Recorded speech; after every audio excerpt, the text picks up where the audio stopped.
In this video, we will explore 7 powerful phrases that can help you regain control when dealing with a narcissist. You will learn not only what to say, but also the psychological reasons why these phrases are so effective. By the end of our time together, you will have a practical toolkit to protect your emotional well-being and set firm boundaries with narcissistic individuals in your life. I am Dr. Eleanor Whitmore, a clinical psychologist with over 30 years of experience helping people navigate complex relationships and personality dynamics. Let's begin with our first phrase. Your anger is not my responsibility. This is a foundational statement of emotional boundaries. Narcissists use their anger to manipulate and control. They create a storm of emotion, expecting you to get swept up in it, feel responsible for their feelings, soothe them, apologize, and give in. When you say, "Your anger is not my responsibility," you refuse to play this game. You calmly and firmly place the responsibility for their emotions back on them. This isn't about being dismissive, it's about recognizing you can't control how another person feels, and it's not your job to manage their outbursts. The psychological power of this phrase lies in its ability to cut off the narcissist's supply. Narcissists feed on emotional reactions. Your fear, guilt, and attempts to placate them are their fuel. When you refuse to take on their anger, you starve them of this supply, stepping out of the emotional caretaker role and into one of a self-respecting individual with healthy boundaries. To deliver this phrase effectively, your tone is crucial. It should be calm, steady, and neutral. Avoid any hint of anger or defensiveness in your own voice, as this will only escalate the situation. You are not looking for a fight, you are simply stating a fact. The narcissist's reaction to this phrase will likely be one of disbelief, followed by an escalation of their anger. They may accuse you of being cold, selfish, or unfeeling. They may try to guilt trip you by saying things like, "I can't believe you don't care about how I feel." This is a test. They are trying to see if they can still provoke an emotional reaction from you. It is essential that you stand your ground. You do not need to repeat the phrase over and over. You have said it once, and that is enough. You can simply remain silent, or you can calmly end the conversation by saying something like, "I am not willing to continue this conversation while you are yelling." Our second phrase is, "I can't control how you feel about me." This is a subtle but profound statement of personal autonomy. Narcissists thrive on controlling the perceptions of others. They want to be admired, feared, and seen as superior. They will go to great lengths to manipulate your opinion of them. They will love bomb you one minute and devalue you the next, all in an effort to keep you in a state of confusion and emotional dependency. When you say, "I can't control how you feel about me," you are stepping off this emotional roller coaster. You are acknowledging that their opinion of you is just that, an opinion. It is not a fact, and it does not define your worth. You are freeing yourself from the impossible task of trying to please them or win their approval. The psychological power of this phrase comes from its ability to neutralize the narcissist's power of judgment. Narcissists see themselves as the ultimate arbiters of right and wrong, good and bad. They believe they have the right to pass judgment on everyone around them. When you say, "I can't control how you feel about me," you are essentially saying, "Your judgment is irrelevant to me." You are not arguing with their assessment of you. You are not defending yourself against their accusations. You are simply stating that their feelings are their own, and you are not responsible for them. This can be incredibly disarming for a narcissist, as it takes away one of their primary weapons. To deliver this phrase effectively, it is important to be sincere. This is not about being sarcastic or passive-aggressive. It is about genuinely letting go of the need for their approval. Your tone should be calm and matter-of-fact. You are not trying to hurt them or provoke them. You are simply expressing a fundamental truth about human relationships. The narcissist's reaction to this phrase may be a mixture of confusion and frustration. They may try to bait you into an argument by saying things like, "So you don't care what I think of you?" Or, "Fine, I guess I'm just a terrible person then." This is another test. They are trying to see if they can still get an emotional reaction from you. Do not take the bait. You can simply respond with a calm, "I didn't say that," or you can choose not to respond at all. Our third phrase is a powerful boundary-setting statement. I will not tolerate disrespect. This is a clear and direct line in the sand. Narcissists are masters of disrespect. They will belittle you, mock you, and dismiss your thoughts and feelings. They will use sarcasm, condescending language, and outright insults to make you feel small and insignificant. This is all part of their strategy to maintain their sense of superiority. When you say, "I will not tolerate disrespect," you are putting an immediate stop to this behavior. You are communicating that you have self-respect and that you expect to be treated with dignity. The psychological power of this phrase lies in its directness. There is no room for misinterpretation. You are not asking them to be respectful. You are telling them that you will not engage with them if they are not. This is a powerful shift in the dynamic of the relationship. You are no longer a passive recipient of their abuse. You are an active participant in setting the terms of your interactions. This can be a shock to the narcissist, who is used to being able to say and do whatever they want without consequences.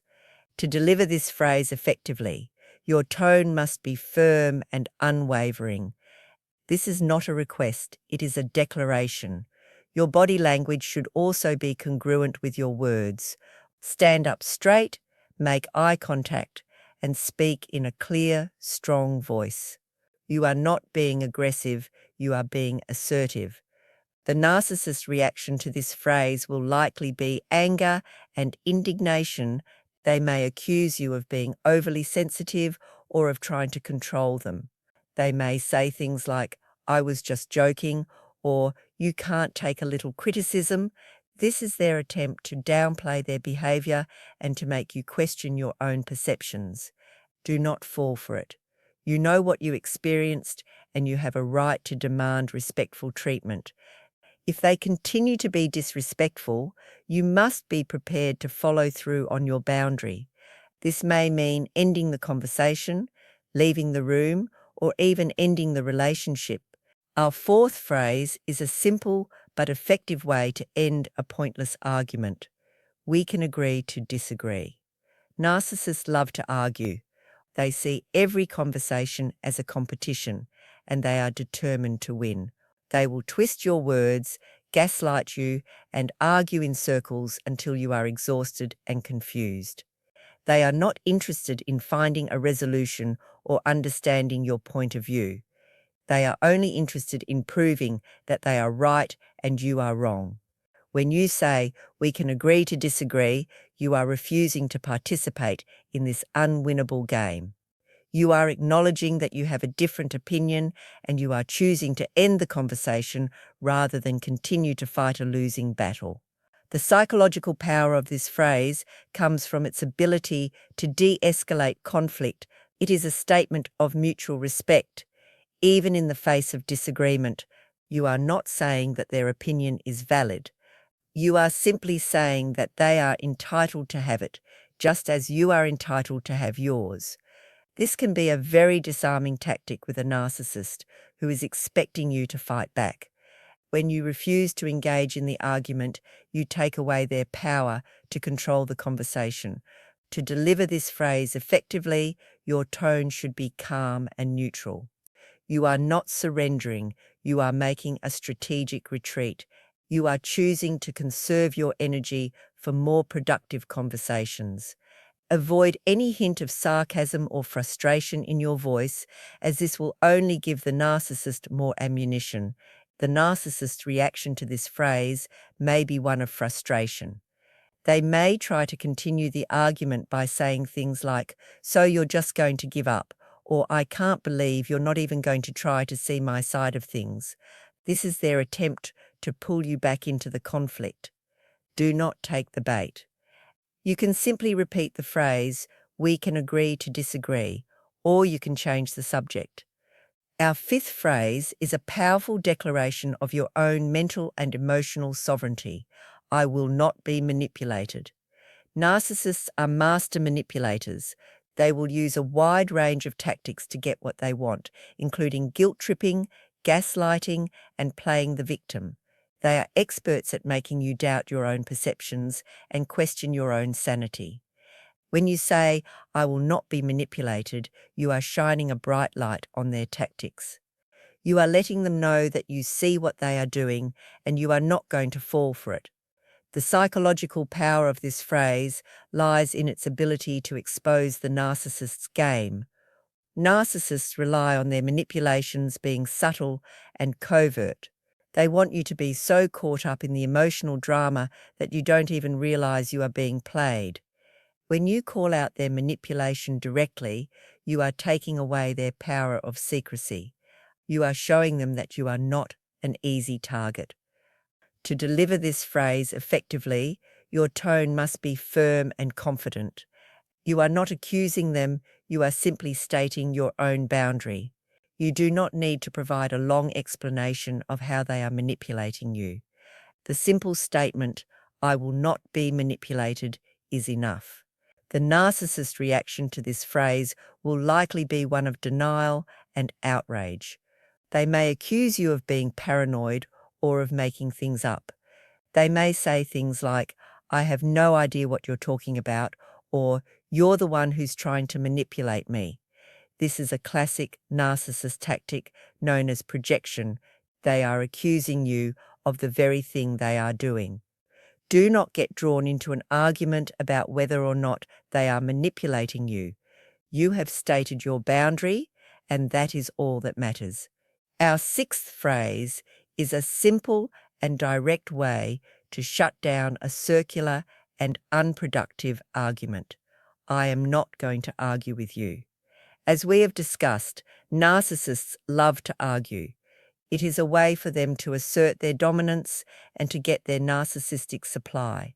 They will often argue about things that are completely trivial, simply for the sake of arguing. When you say, "I am not going to argue with you," you are refusing to give them the satisfaction of a fight. You are taking away their toy. The psychological power of this phrase comes from its finality. It is a clear and unambiguous statement that the conversation is over. You are not leaving the door open for further debate. You are shutting it firmly. This can be a very effective way to stop a narcissist in their tracks, as they are not used to people refusing to engage with them. To deliver this phrase effectively, your tone should be calm but firm. You are not angry, you are simply done. You can say the phrase and then physically leave the room, or you can simply go silent. The key is to disengage completely. The narcissist's reaction to this phrase will likely be one of frustration and anger. They may try to provoke you into an argument by insulting you or by bringing up past grievances. They may say things like, "You're just a coward who can't handle a real conversation." This is their desperate attempt to get a reaction from you. Do not give them one. You have made your decision and you are sticking to it. Our seventh and final phrase is a powerful and all-encompassing statement of self-respect. I am setting a boundary. This phrase can be used in a wide variety of situations, and it is a clear and direct way of communicating your needs and limits. Narcissists are notorious for violating boundaries. They will invade your privacy, disregard your feelings, and make unreasonable demands on your time and energy. They believe that they are entitled to whatever they want, and they have little regard for the needs of others. When you say, "I am setting a boundary," you are putting a stop to this behavior. You are teaching the narcissist how you expect to be treated. The psychological power of this phrase lies in its assertiveness. You are not asking for permission, you are stating a fact. You are taking control of your own life and your own well-being. This can be a very empowering experience, especially if you have a history of being a people pleaser. To deliver this phrase effectively, you must be clear and specific about the boundary you are setting. For example, you could say, "I am setting a boundary. I will not be available to talk on the phone after 9 p.m. Or, I am setting a boundary. I am not willing to discuss my personal finances with you. The more specific you are, the more effective the boundary will be. The narcissist's reaction to this phrase will likely be one of resistance. They may try to challenge your boundary or to make you feel guilty for setting it. They may say things like, "You're being selfish," or "You're trying to control me." This is their attempt to maintain their power over you. It is essential that you hold firm to your boundary. You do not need to justify it or to apologize for it. It is your right to have boundaries, and it is your right to enforce them. In conclusion, dealing with a narcissist can be an incredibly draining and emotionally damaging experience. However, it is important to remember that you are not powerless. By using these 7 phrases, you can begin to reclaim your sense of self and to set healthy boundaries in your relationships. Remember to always speak in a calm and neutral tone and to be prepared for the narcissist to test your resolve. It may not be easy at first, but with practice you can learn to disarm a narcissist and to protect your own emotional well-being. If you found this video helpful, you may also be interested in our video on the 5 signs that you are dealing with a covert narcissist. Thank you for watching.